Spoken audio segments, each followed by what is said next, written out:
So in the email you got yesterday, I talked about breaking social norms to develop a family strong mindset. Well, if you didn't get a chance to watch the entire webinar when you first saw the YouTube ad and registered, then you're probably not quite sure understanding what a family strong mindset is. And even if you did watch it, maybe you're thinking, yeah, that sounds great for your family, but you don't know my family. And you're right. I probably don't know your family. But if you're watching this now, I know that you have the ability to develop your own family strong mindset. And then once you have that, you can give that.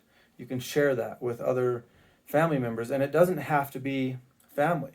It can be coworkers. It can be neighbors. It can be people that they look up to. So it doesn't really matter who it is. It's more the mindset and the knowledge and the education of understanding what's going on with this person's brain, what's going on in their thinking process. Why are they acting this way?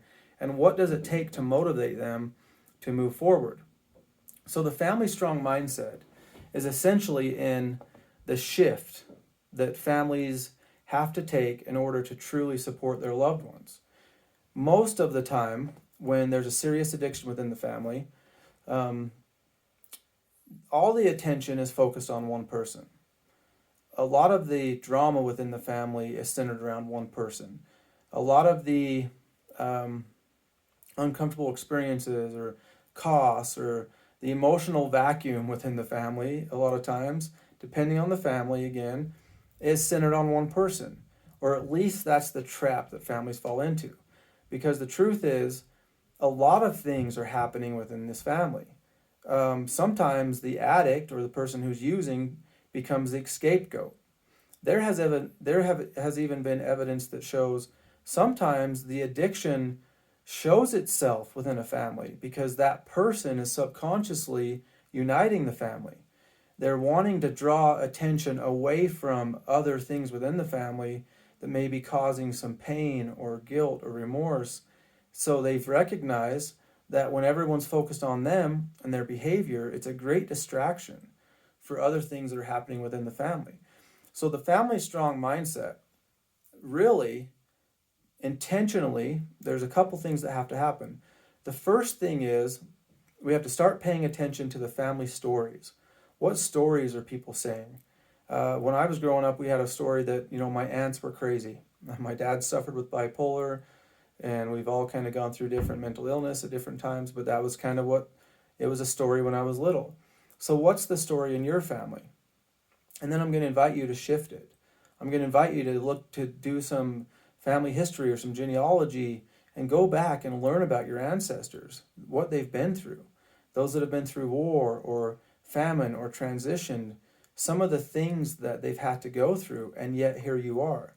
So what were the attributes that it took for your ancestors to go through those things?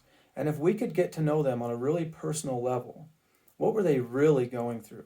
What was the truth? Not what we've heard in passing or in naysay, but what was the actual truth that they were going through?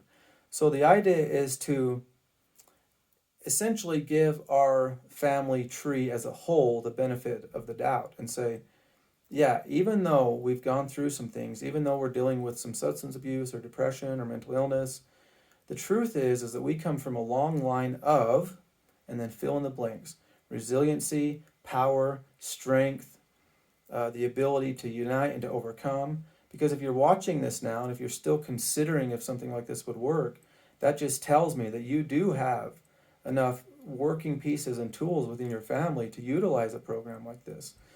So the first thing is to shift the family perspective, start to pull out stories, and then start to believe again.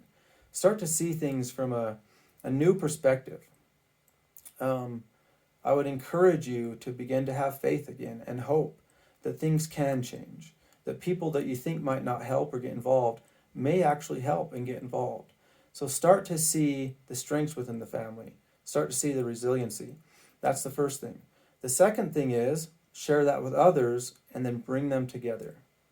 Bring them together to where even if someone may not be going to treatment right now, for example, with me, if I wasn't willing to go to treatment at the time, if my family, if my brothers and my sisters and my parents and my grandparents and some of my best friends who were clean and my cousins, if every one of them was like, hey man, Did you know that this is something that runs in our family? Did you know that people can get clean? Did you know that, yeah, I might not give you $100 today because that's not healthy for recovery.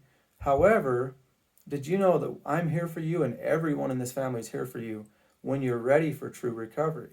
In the meantime, we're not going to abandon you. So it's a uniting effort within your family of becoming a family strong mindset, seeing your family as the powerhouse that they actually are. When combined with the last video of breaking social norms, that's the missing link. This is what most families are not doing. They send their loved ones off to treatment. They may or may not jump on a few family calls. Usually there's hundreds of other families on there. It's the norm to send someone off. It's not normal to get everyone together and to address these things consistently, because the truth is it's not just about this one person's in addiction or intervention. It's about the greater whole of the family becoming family strong, or the iceberg if you happen to watch the webinar. So hope this helps. I will periodically send you more videos. As always, there's links below to the TikTok videos, to my Family Strong Facebook group, to my calendar if you would like to schedule a call. Anyone who schedules a call with me or goes into the Facebook group gets the family council outline, the very first family council, how to do that, how it's structured. And I would just encourage you to continue on this path. Move forward, take the steps, take the actions, and begin to experiment with your own stories and a family strong mindset. Thanks. We'll see you soon.